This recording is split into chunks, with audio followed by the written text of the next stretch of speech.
नमस्कार, आप देख रहे हैं भारत समाचार और आपके साथ मैं हूं शरण। 2019 के चुनाव में राजनीतिक माहौल में एक्शन, इमोशन, ड्रामा और सटायर सब दिख रहा है। तो चुनावी बयानबाजी के चटकारे हमारे दर्शक भी लगा सके, इसे ध्यान में रखकर हम आपके लिए कुछ ऐसी ही चौकस खबरें लेकर हाजिर हैं। तो चलिए आपको लेकर चलते हैं चुनाव की चौकस खबरों के सियासी सफर पर।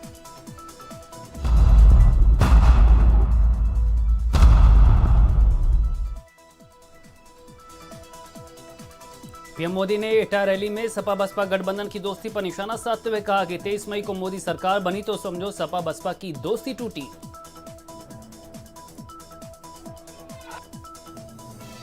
इधर फिर एक बार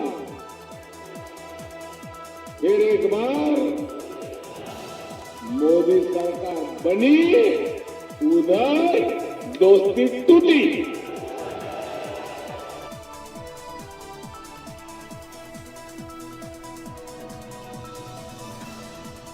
एटा में चुनावी जनसभा को संबोधित करते हुए पीएम मोदी ने अखिलेश यादव के बंगले पर लगी विदेशी टाइल्स और टोटी के प्रकरण को जनता के सामने उठाते हुए कहा कि आपने तो देखा होगा कैसे अपने बंगले पर इन सबको लगवाया था, किसके खजाने के पैसे से लगाया गया था, और टोटियां भी तो बहुत शानदार थी। पता लग गया है, कहीं हमें सावधान भी रहना पड़ेगा, क्योंकि बीजेपी के लोग किस वक्त ध्यान हटा दें, उनके पास जो ताकत है वो ध्यान हटाने की है। को विदेशी टाइलों, विदेशी फर्नीचर के उसके सजाने में जुटे थे। और हाँ, टोटियां भी तो सुना है बहुत शानदार लगवाई थी। औरैया में चुनावी जनसभा को संबोधित करते हुए सीएम योगी ने सपा बसपा गठबंधन पर निशाना साधते हुए कहा कि 38 और 37 सीटों पर चुनाव लड़ने वाले लोग सरकार बनाएंगे, जबकि केंद्र में सरकार बनाने के लिए 272 सीट चाहिए। 543 सीटों पर चुनाव सरकार बनाने के लिए सीट चाहिए 272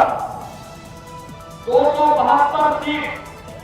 लेकिन सपा और बसपा मिलकर के भी चुनाव लड़ती है। कितनी सीटों पर? एक 38 पर, एक 37 पर। तो क्या 37 और 38 सीटों पर चुनाव जीतने वाले लोग या चुनाव लड़ने वाले लोग क्या सरकार बनाएंगे? औरैया में चुनावी जनसभा को संबोधित करते हुए सीएम योगी ने समाजवादी पार्टी पर हमला बोलते हुए कहा कि राम मंदिर पर हमला करने वाले, हनुमानगढ़ी पर हमला करने वाले और सीआरपीएफ कैंप पर हमला करने वाले आतंकवादियों के ये पैरोकार हैं। राम जन्मभूमि पर आतंकी हमला करने वाले, संकट मोचन मंदिर पर आतंकी हमला करने वाले और सीआरपीएफ कैंप रामपुर पर आतंकी हमला करने वाले आतंकवादियों की पैरवी कार तो समाजवादी पार्टी से जुड़े लोग हैं। फिरोजाबाद में अक्षय यादव के लिए चुनावी जनसभा को संबोधित करते हुए चाचा शिवपाल पर बरसे भतीजे अखिलेश यादव। अखिलेश ने कहा, चाचा शिवपाल यादव ने रात के अंधेरे में बाबा सीएम से मिलकर मायावती का घर ले लिया, जब हमें लोगों के घर से निकाला जा रहा था। रात के अंधेरे में मिलकर के हमारे बाबा मुख्यमंत्री जी से किसका घर ले लिया, जब हम लोगों को घर से निकाला जा रहा था। आदरणीय मायावती जी का घर उन्हें मिल गया। फिरोजाबाद में चुनावी जनसभा को संबोधित करते हुए अखिलेश ने चाचा शिवपाल पर निशाना साधते हुए कहा कि हमने आज तक किसी को पार्टी से नहीं निकाला, कोई एक पेपर लाके दिखा दे हमने उन्हें पार्टी से निकाला हो। शिवपाल झूठ बोलते रहे हैं।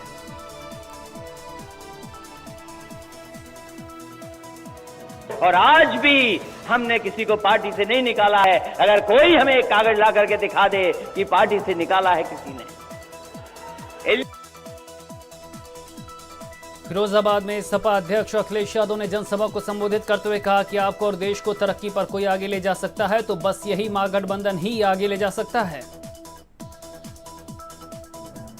आपके साथ जनता है और हम जनता से निवेदन करने आए हैं कि ये खुशहाली का रास्ता, ये तरक्की का रास्ता अगर कोई दे सकता है तो यही गठबंधन दे सकता है। आजमगढ़ से बीजेपी के लोकसभा प्रत्याशी दिनेश लाल निरहुआ ने किया नामांकन। दिनेश लाल यादव का सीधा मुकाबला पूर्व सीएम अखिलेश यादव के लिए।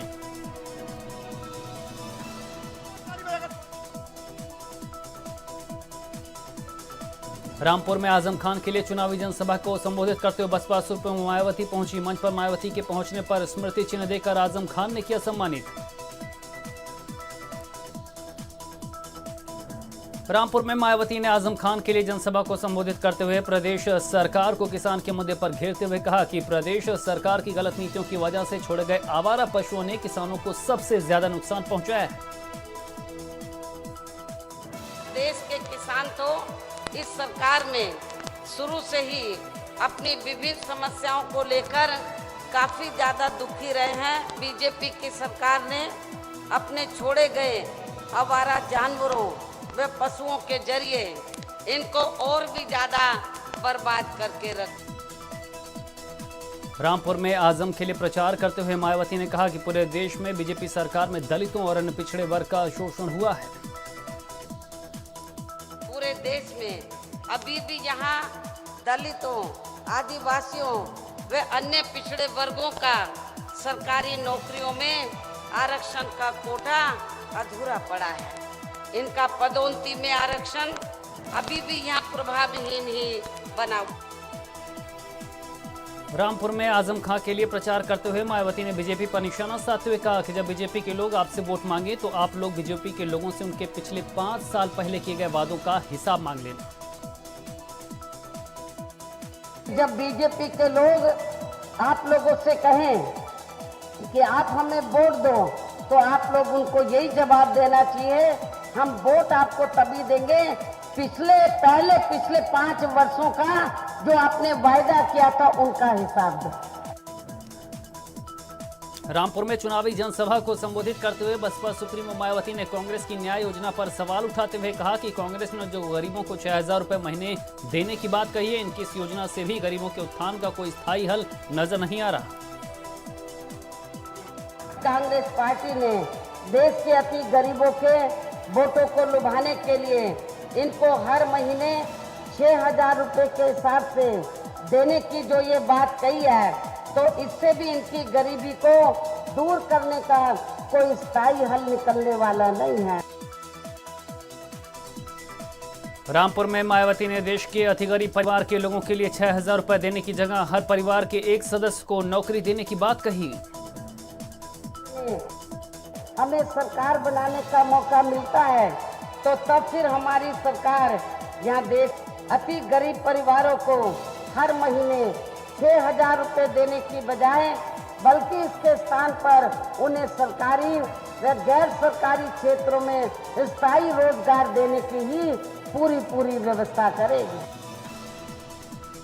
रामपुर में आजम खां के लिए चुनावी जनसभा को संबोधित करते हुए अखिलेश यादव ने कहा कि बीजेपी वाले हमारे गठबंधन को महामिलावट कहते हैं। बीजेपी वाले सुन ले, गठबंधन महामिलावट नहीं महापरिवर्तन लाने वाला है। और आपको कहते हैं हम महामिलावट हैं, लेकिन वो ये जान लें, जनता की आवाज सुन लें, ये महामिलावट की आवाज नहीं है। इस बार देश में महापरिवर्तन आने वाला है। रामपुर में चुनावी जनसभा को संबोधित करते हुए अखिलेश यादव ने बीजेपी पर साधा निशाना। कहा बीजेपी केवल बड़े बिजनेसमैन को लाभ पहुंचाती है, छोटे व्यापारियों से उनका काम छीन रही है। जो किराना बाजार लगाते हैं हो सकता है उनकी दुकानें भी बंद हो जाएं, क्योंकि भारतीय जनता पार्टी जो फैसले ले रही है उसमें बड़े लोगों को लाभ पहुंचाने के लिए और हमारे छोटे दुकानदारों को बर्बाद करने के लिए। रामपुर में अखिलेश ने कहा कि यह चुनाव चौकी छीनने का चुनाव है। बीजेपी केवल जुमले देती रही है। पिछले 5 सालों में एक जुमले के बाद दूसरा जुमला, दूसरे के बाद तीसरा, एक भी काम पूरा किया हो तो बताएं। इस बार ये चुनाव चौकी छीनने का भी है।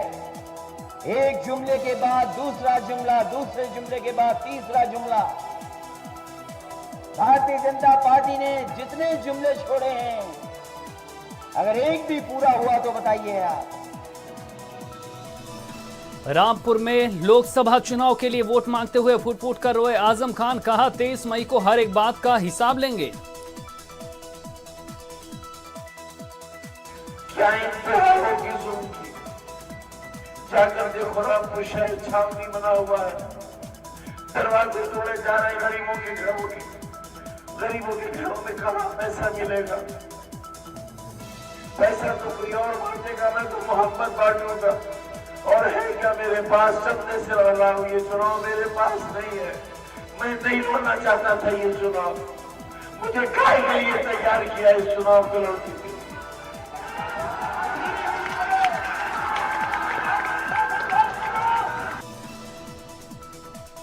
मुरादाबाद में चुनावी जनसभा को संबोधित करते योगी आदित्यनाथ ने कहा, हमने जो कहा था वो करके दिखा दिया। प्रदेश में अब कानून का राज है। हमने कहा था अपराधी की जगह या तो जेल में होगी या राम नाम सत्य है वाली जगह पर होगी। हमने जो कहा वो करके दिखाया।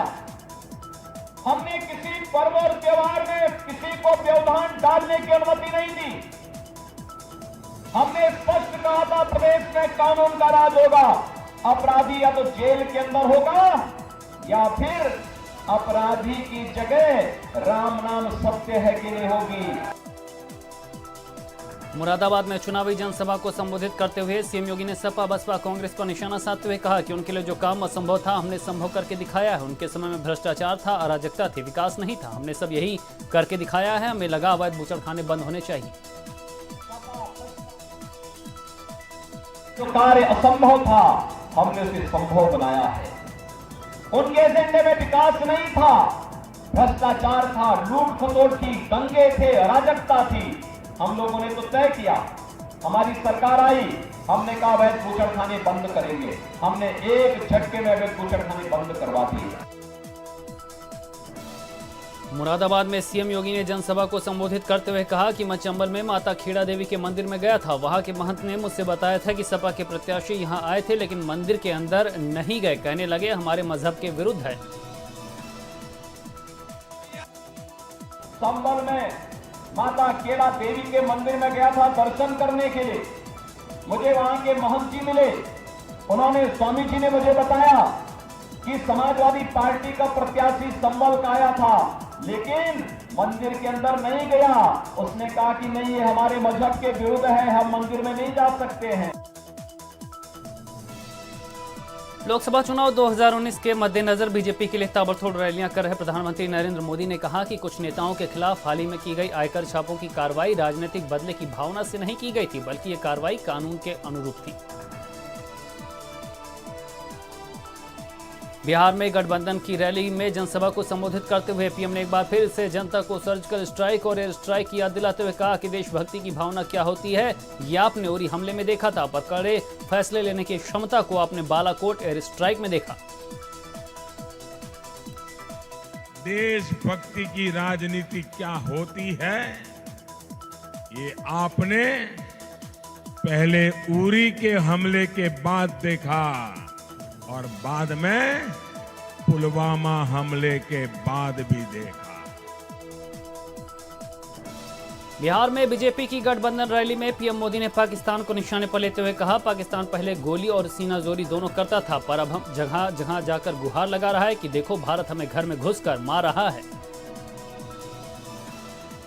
पाकिस्तान पहले चोरी और सीनाजोरी दोनों करता था, अब दुनिया भर में जाके गुहार लगा रहा है। भारत ने आतंकियों को घुसकर मारा भी और पाकिस्तान को पूरी तरह से अलग थलग भी कर दिया।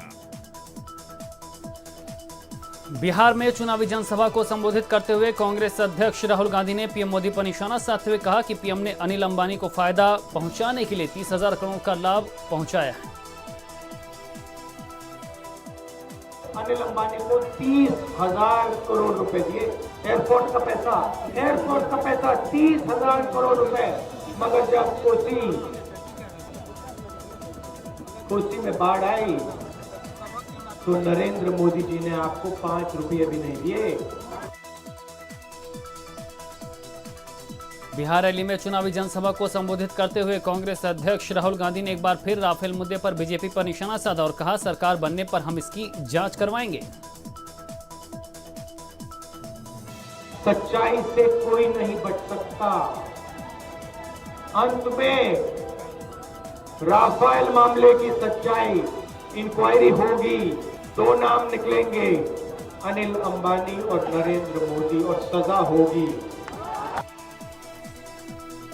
पीएम मोदी ने भोपाल लोकसभा सीट से मालेगांव विस्फोट की आरोपी साध्वी प्रज्ञा सिंह ठाकुर को टिकट देने के फैसले का भी बचाव किया और कहा कि वो उन लोगों के लिए प्रतीक हैं जिन्होंने हिंदुओं को आतंकवादी बताया था। पीएम मोदी ने कहा कि प्रज्ञा वहां कांग्रेस को कड़ी चुनौती देंगी।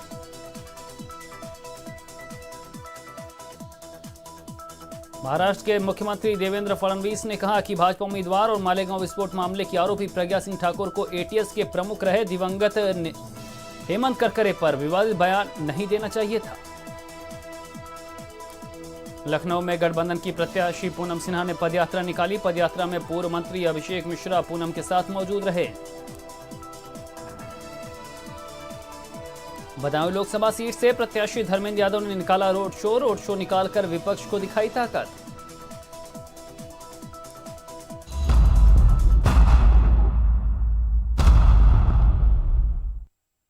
सपना